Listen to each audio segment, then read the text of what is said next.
ఆస్తులే. అప్పుడు ఒక ఎలక్షన్ వచ్చింది. రాజకీయ నాయకులకి 5 ఏళ్ళు ఉంటుంది పవర్. పడవలో వేసుకొని పడవని ఒడ్డుకి తీసుకెళ్లేటప్పుడు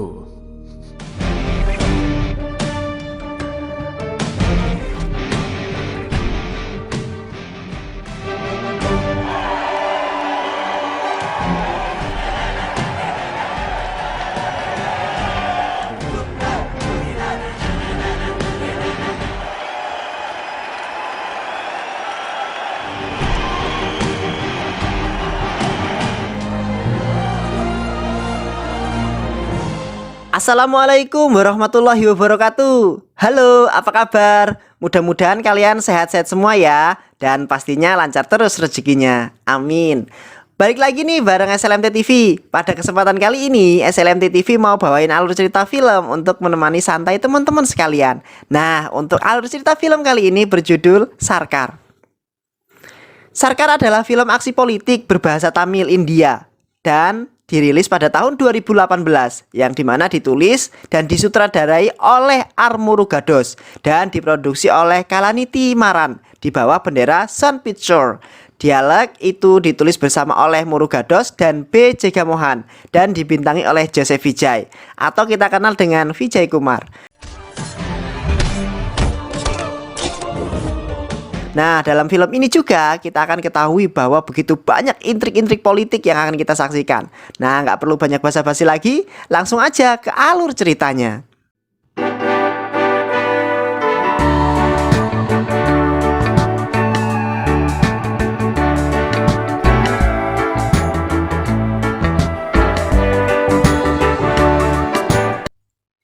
Sebelum masuk ke alur ceritanya, buat teman-teman semua ada baiknya untuk bisa subscribe, like, dan juga like ya. Cerita dimulai di sebuah gedung perusahaan di mana di situ ada sebuah perkumpulan seorang pemilik perusahaan dan mereka sangat terlihat gelisah karena ada kedatangan seorang laki-laki yang kemudian dijuluki sebagai monster sebuah perusahaan. Dan mereka sangat histeris dengan hal tersebut karena kedatangan seorang laki-laki ini dan mereka berpikir bahwa laki-laki ini akan merebut sebuah perusahaan dari mereka atau salah satu perusahaan dari mereka. CEOగా GL చేర్చుకున్నారు. He's a monster. Laki-laki itu bernama Sundaram, di mana Sundaram ini adalah seorang CEO perusahaan yang berasal dari India, tepatnya sih di Tamil Nadu. Namun si Sundaram ini tinggalnya atau kehidupannya ada di Amerika, dan para pemilik perusahaan yang ada di India ini ketakutan karena Sundaram ini sangat kejam dalam sebuah transaksi bisnis sebuah perusahaan yang dia miliki. మీలో మిస్టర్ సుందరరామస్వామి గురించి ఎంతమందికి తెలుసు? Dan dia dijuluki seorang monster perusahaan karena apabila yang diinginkan perusahaan tersebut dan ingin bekerja sama, maka dia harus bekerja sama dan dengan saudaranya. Dan apabila tidak mau bekerja sama, maka perusahaan itu bisa dihancurkan oleh Sundaram. Di sisi lain, Sundaram yang baru tiba dari Amerika Serikat turun dari sebuah kapal pesawat pribadi yang dimilikinya. Dan dia datang kemudian langsung diwawancarai oleh para reporter yang berada di luar bandara. Ternyata Sundaram ini datang ke India hanya ingin menyumbangkan suaranya saja dalam sebuah pemilihan kepala presiden yang ada di India tersebut. Yang dilakukan pada hari itu karena dia adalah seorang warga negara yang baik, maka dia datang untuk cuma mencoblos dari pemilihan yang diadakan di negaranya atau tepatnya di Tamil Nadu. Mendengar keterangan dari Sundaram bahwa dia datang ke India hanya untuk mencoblos calon presiden saja, para pemilik perusahaan ini merasa lega hatinya. Setelah datang dari bandara, Sundaram ini langsung pergi menuju sebuah tempat pemilihan untuk mencoblos calon presiden. Namun ketika si Sundaram ini sampai di tempat pencoblosan, dia mendapati bahwa suaranya atau hak suaranya telah diambil oleh orang lain. Dan Sundaram menyadari bahwa hal tersebut memiliki ada kecurangan yang terdapat dalam pemilihan yang ada di Tamil Nadu. Dan ketika Sundaram berada di tempat pencoblosan, di sana terlihat seorang wanita yang memperhatikan dan langsung menyapanya. Ia adalah Nila. Leela. Bawa Dan kebetulan sekali bahwa ayahnya Nila pun ikut menjadi salah satu peserta pemilihan tersebut dalam partai oposisi mendukung. Sundaram yang merasa kesal akan hak suaranya yang telah dipakai oleh orang lain merasa menjadi sebuah penghinaan untuknya karena dia jauh-jauh dari Amerika ternyata haknya sudah diambil oleh orang lain. Sundaram langsung berniat untuk melaporkan kejadian hal tersebut kepada kedutaan India. Namun saat itu Sundaram ini sudah menghubungi ke sana ke sini, namun petinggi-petingginya tidak dapat dihubungi. Nila yang melihat hal tersebut atas perintah ayahnya, dia mendatangi Sundaram untuk menemani Sundaram agar mengetahui apa sebetulnya yang diinginkan. dan akan dilakukan oleh Sundaram ini. Shall I come with you? Di sisi lain, seorang menteri bernama Masilami dan bawah-bawahannya dan saudaranya bernama Malavarman sedang mengintimidasi dan membunuh beberapa orang di antaranya, yaitu yang bernama Muthukumar. Di mana Muthukumar adalah seorang reporter atau jurnalis yang secara diam-diam selalu mengabadikan setiap kejahatan Maksilami. Namun sayang, bukti kejahatan Maksilami belum terpublish. Muthukumar mati terbunuh oleh menteri ini di dalam koper. James Bond, ah.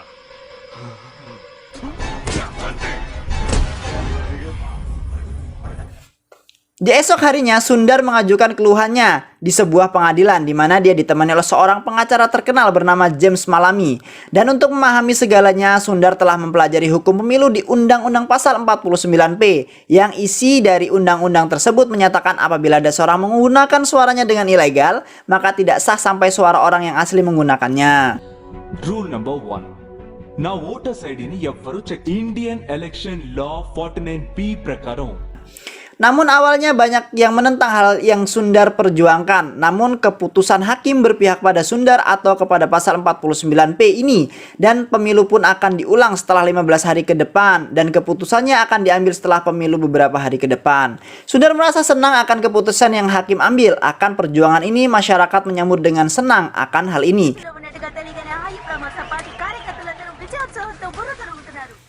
Masilami sang menteri nampak tersenyum ketika melihat breaking news yang memberitakan bahwa dirinya diberitakan akan memenangkan pemilu. Lalu tak lama Masilami mendapatkan telepon dari anaknya yang tinggal di Kanada yang bernama Komalavali dan dengan nama panggilan Papa. Dan Papa mengingatkan Masilami bahwa untuk berhati-hati kepada Sundar karena Papa melihat Sundar berada di Tamil Nadu. Karena Sundar bukan orang yang biasa-biasa saja. Serta mengatakan untuk juga menjaga bicara Malavarman untuk hati-hati dalam berbicara. Saudara Masilami Malavarman ini merasa gelisah akan peringatan Papa karena memang sebelumnya si Malavarman tidak tahu akan kehidupan dan latar belakang Sundar ini.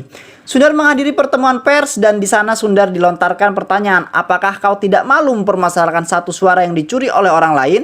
Sundar dengan tegas menjawab, saya tidak malu memperjuangkan hak suara saya, malah harusnya mereka malu karena mereka menjadi pemimpin dengan memperjualbelikan hak suara.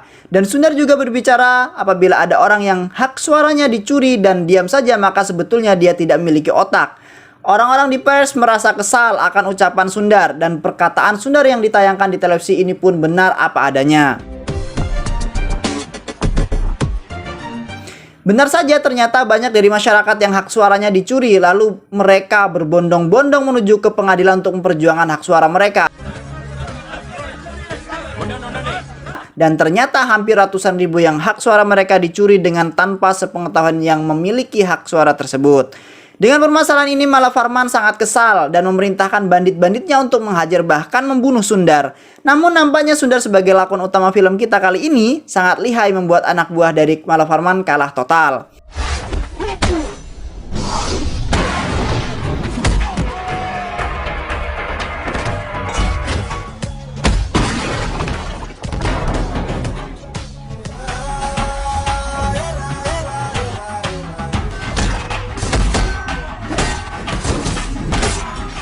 Nampaknya yang mencuri suara Sundar ini sudah ketemu dan langsung saja Sundar mengintimidasi si pencuri suara ini. Dia bernama Kaushik. Awalnya Kaushik ini nampaknya polos dan tidak mengaku akan apa yang telah dia lakukan. Namun Sundar sedikit mendesak Kaushik dan akhirnya Kaushik mengaku bahwa dialah yang mencuri suara Sundar karena diberi beberapa uang. Di sisi lain, partai pendukung Masilami menuntut agar masalah ini diselesaikan karena ini akan menjadi dampak kepada partai-partai mereka yang mendukung Masilami.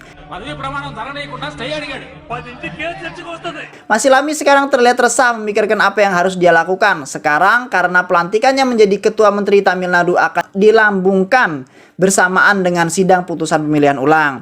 Dan hari pelantikan pun tiba. Masih lama yang harap-harap cemas menunggu disumpah, tetapi pada saat itu mereka mendapat kabar bahwa pengadilan memutuskan kalau pemilihan resmi diulang 15 hari ke depan dan pelantikan pun ditunda karena pemungutan suara dinyatakan tidak sah. So sorry, I have to cancel this ceremony. Masilami yang mendapati ini sangat kesal dan meninggalkan ruang keputusan. Papa yang mengetahui ini memerintahkan ayahnya untuk mengarahkan pendukungnya membuat kerusuhan, dan dalam kerusuhan itu Sundar harus mati, terbunuh agar mereka aman dalam beberapa tahun ke depan. Ibunya Sundar yang khawatir menyuruh Sundar pergi ke Amerika lagi, meninggalkan Tamil Nadu, tapi Sundar membawa ibunya pergi ke sebuah rumah sakit. Ternyata anak yang mengalami luka bakar itu dibawanya ke rumah sakit untuk mendapatkan perawatan. Dan dia pun terlihat semakin membaik. Itulah yang menjadi alasan mengapa memilih tinggal di sana lebih lama, agar rakyat mendapatkan pemimpin yang mengerti kesulitan mereka dan tidak akan membuat pemimpin yang sebelumnya menjadi pemimpin kembali. Dan ibunya pun tertegun mendengar hal itu. Rama.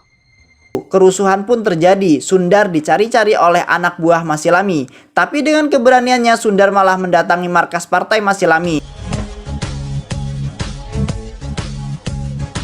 Malavarman yang ada di sana memerintahkan anak buahnya membunuh Sundar, dan namun lagi-lagi Sundar mengalahkan mereka.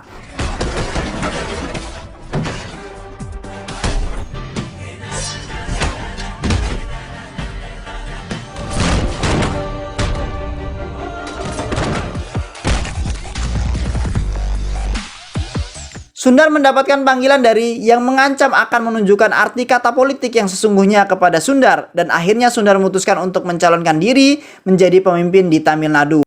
Dengan dukungan Kaustik Danila, dia menemui kantor pemilihan umum karena persyaratannya memenuhi. Akhirnya Sundar diizinkan untuk menjadi calon. Dalam acara live, Malavarman dan Sundar dipertemukan untuk mengadakan debat calon. Malavarman mengejek Sundar kalau pencalonannya hanya motif untuk menaikkan rating perusahaannya saja. Tapi apa yang dikatakan Sundar membuat semua orang diam. Sundar mengatakan bahwa kalau itu memang menurut Malavarman, maka Sundar akan mundur dari CEO perusahaannya. Malavarman pun mengatakan bahwa Sundar tidak memiliki dukungan dari manapun, baik partai dan lainnya. Tapi Sundar malah menjawab dengan tegas bahwa dia hanya butuh 1 hari saja untuk mencari pendukung.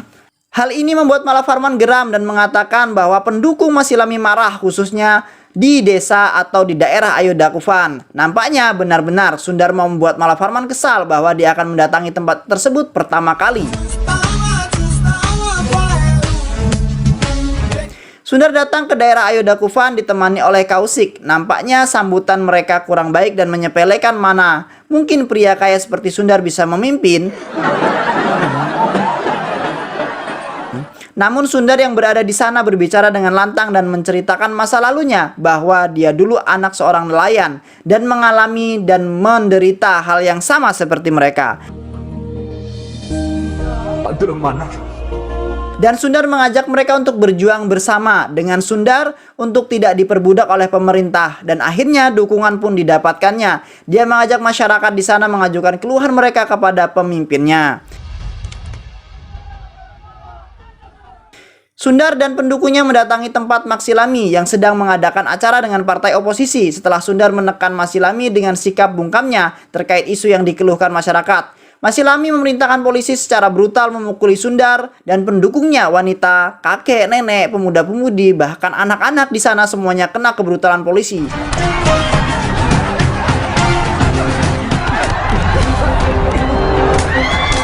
Dan akhirnya mereka sadar bahwa pemimpin mereka tidak peduli dengan kehidupan mereka.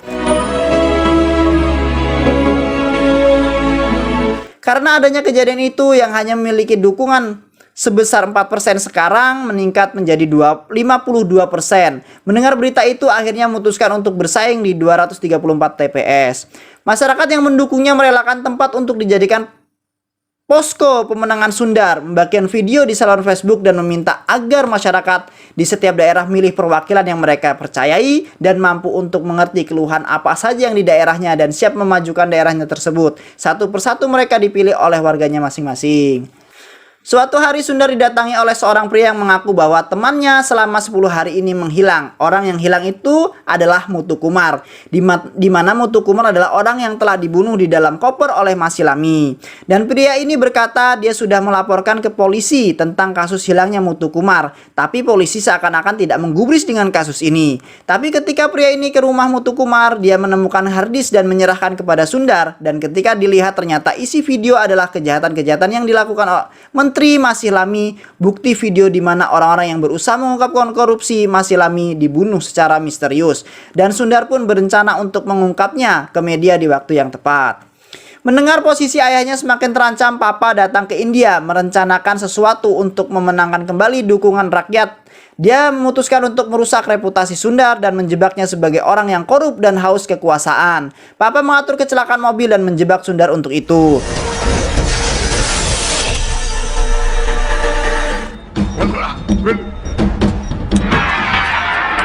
Yang akan menyebabkan Sundar kehilangan dukungan publik yang cukup besar dan disiarkan di televisi. Kubu Sundar yang merasa resah akan fitnah yang terjadi kepada Sundar yang akan menjatuhkan reputasi Sundar. Nampaknya hal ini tidak membuat Papa merasa puas akan kekuasaan dan dia membunuh ayahnya sendiri dengan memberikan obat berdosis tinggi yang membuat ayahnya overdosis dan mati. Namun hal ini dimanfaatkan oleh Papa untuk menjatuhkan Sundar dan masyarakat menjadi mendukung Papa dan tertuju ke Sundar bahwa penyebab kematian masih Lami karena Sundar. Dan Papa pun naik dan mencalonkan diri. Nampaknya dukungan Papa ini naik menjadi 98%.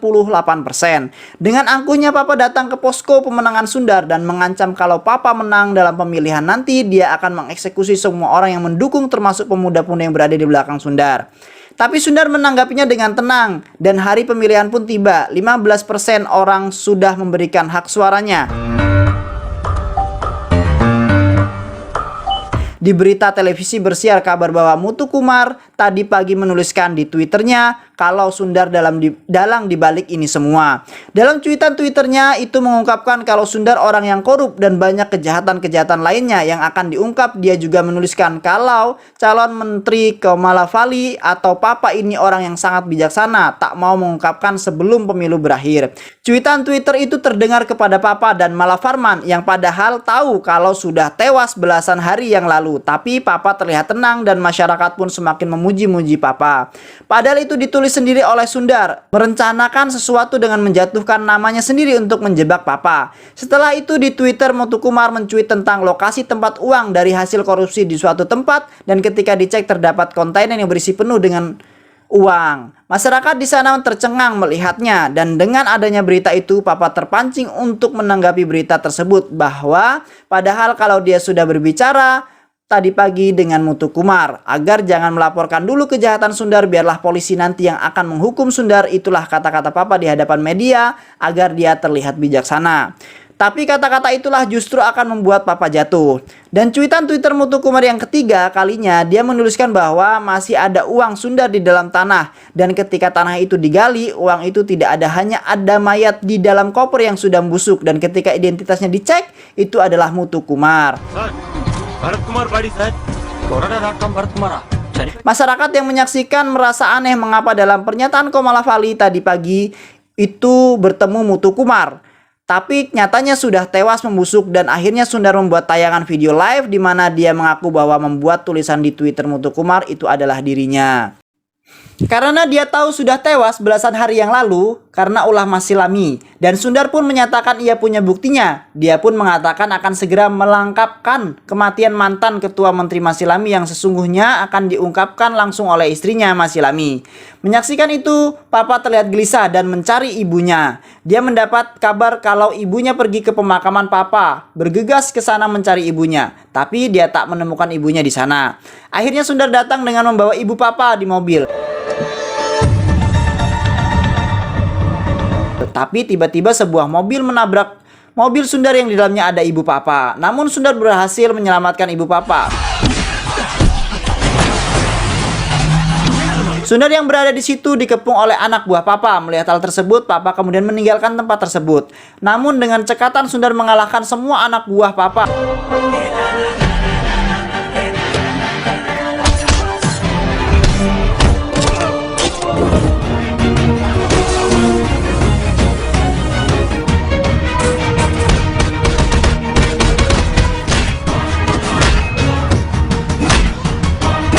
Dan meminta untuk istri Masih Lami mengaku semua dengan live Facebook. Dan diungkaplah bahwa kematian Masih Lami adalah ulah dari Komalafali. yang memberikan obat dosis tinggi yang menjadikan Masilami overdosis. Dia sengaja tidak menghentikan itu karena dia tahu kalau suami orang jahat yang pantas mati. Dia meminta agar masyarakat tidak memberikan suaranya kepada Komalafali karena kalau dia memang bisa benar-benar menjual seluruh negeri ini. Dan kemudian di akhir video Sundar mengatakan agar mereka yang belum berikan hak suaranya agar cepat-cepat memilih karena tidak ada waktu lagi. Semua orang berbondong-bondong mengunjungi TPS masing-masing untuk memberikan hak suara mereka dan akhirnya Papa juga Farman ditangkap polisi. Atas kejahatan yang mereka lakukan, mereka harus mempertanggungjawabkan perbuatan mereka. Dan pendukungnya memenangkan pemilihan. Namun Sundar memutuskan untuk tidak menjadi ketua menteri dan malah memilih salah satu pendukungnya yang seorang kolektor yang jujur, ya untuk menjadi menteri utama atau presiden. Film pun selesai. Bagaimana nih menurut teman-teman semua hikmah dan kesan-kesannya dari film kali ini? Komen-komen di bawah ya. SLMT TV pamit undur diri. Bye-bye.